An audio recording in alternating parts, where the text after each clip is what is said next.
Welcome back to my channel. Today we are discussing the book that made me fall in love with fantasy again.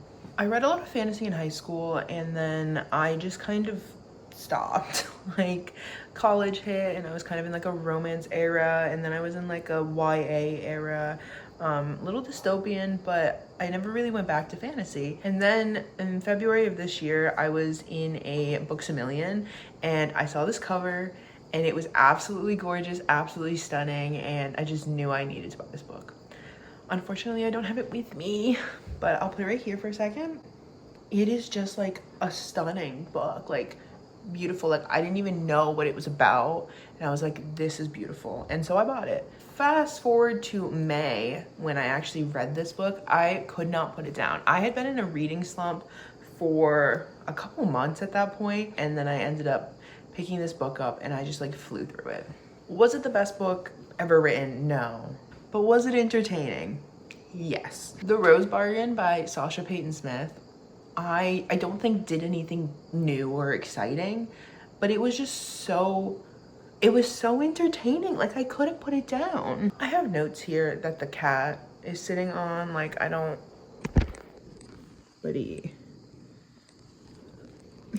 he's content, so we're just gonna go off the old dome up here. People have described this book as like if the show Bridgerton had fairies in it, and then I've also seen it's like a cross between The Cruel Prince, which I've never read, and the Selection series, which very much giving Selection. It pretty much takes place in this alternate England where Henry IV ends up dying during the War of the Roses, and a fairy queen ends up kind of taking over England, and because she's immortal, she's just there forever. And we are in a Regency-esque setting, so that is why people compare it to Bridgerton a lot. But also because of the whole setup. It is the season and our main character Ivy is presenting herself before the queen to ask for her bargain. In this world, all high society women, when they are presented to society for their first season, they go to the queen and ask for a bargain. They bargain for qualities that make them more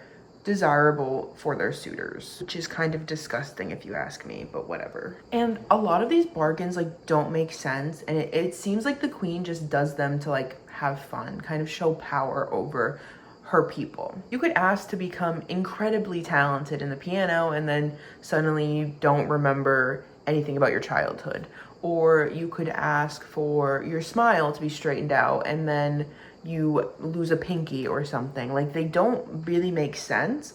And it kind of just seems like it's a way for the queen to kind of flaunt her power and her superiority over her people. A year before we start, our main character Ivy's older sister Lydia, she was presented to society, and then who knows what happened? Nobody. She went missing for a few months and showed back up like disheveled, and she kind of becomes this pariah to society. Like she has brought shame to her family.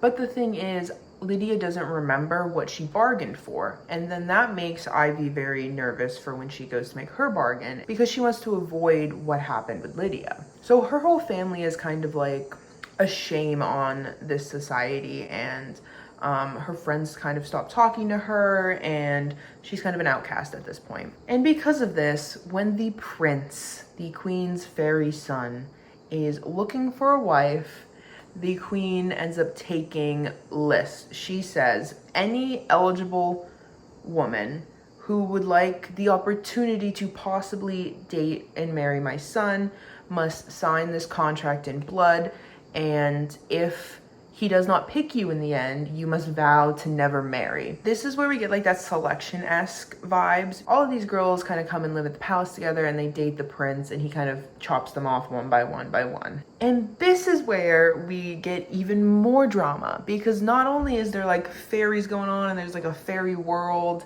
and then we got all this selection, like who's the prince gonna choose to marry, but we also have a brother. The prince has a stepbrother named Emmett. It just like dawned on me, I don't think I've ever said any of these characters' names. The main character's name is Ivy, the prince is Bram, and his stepbrother is Emmett. So Emmett is not a fairy. He is the son of the mortal king that the queen married. But him and Bram seem to have like a really tight bond as siblings. And so of course, because it's 2025, we have like a little will they won't they love triangle thing going on, which is also driving the plot a lot. I don't know what was in this book, but I loved it. I'm gonna read my review straight from Goodreads because it's very short and I think it encapsulates everything that I mean when I'm talking about this book. It says, literally so good.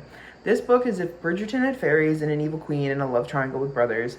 I completely devoured this book, jaw on the floor, all the twists and turns. This would have been a 5-star read for me, but I felt like some scenes were brushed over and were more telling than showing. In a couple spots, instead of having characters have dialogue and show the scene, there would be just a sentence telling what the characters talked about, which bothered me. Other than that, phenomenal, and I don't know if I'm gonna make it a year waiting for the sequel. So first of all, my one critique of the book was the writing. I felt like there was a lot of times where it would just be like, we're in a scene and then suddenly instead of just continuing with the dialogue, it'd be like, Ivy asks him what he's thinking about and he tells her this, and it's not dialogue, it's just like, they like just sentences that are saying what they did. Or we'd have like a paragraph describing like a time jump, like, oh, last night when they were by the woods they had this conversation about this, and I'm like, well, why couldn't I see that conversation by the woods? Like, I wanted to see that. That happened quite a lot throughout this book, which really bothered me, and that would be my one critique of the book, because that drove me nuts. And then the other thing I mentioned in this is I can't wait a year for the sequel, because what do you mean? I did not know this book came out. Like, I don't think it's that popular on Book Talk. I think it gained popularity when it became a book box for one of the book boxes services. It became like a special edition book box. And I think that's when it kind of gained some popularity, but I didn't know this book existed. I picked it off of Books A Million shelf solely because I thought it looked cute. And then, to my surprise, it had just come out. Like, I bought it in February, and I think it had come out in February. Or I bought it in March, and it came out in February, or something like that. And so here I am, enjoying my little book, thinking it's a standalone, because I haven't seen anything telling me it's a sequel. You know, on Goodreads, it just says The Rose Bargain. It doesn't say anything about sequels. And then, like, there was no sequels at Books A Million. So I'm like, okay, just like a cute little standalone book. And then I finish it, and I'm like, what? Like, no, there's got to be another one. Like, what was that ending? Like, you can't leave me like that. And then turns out this book just came out and the next one's coming out next year. So that was a shame, because I just liked it so much. I think this book just had a lot of magic in it, and it kind of gave me excitement to read again. Like, was it cheesy at times? Yeah.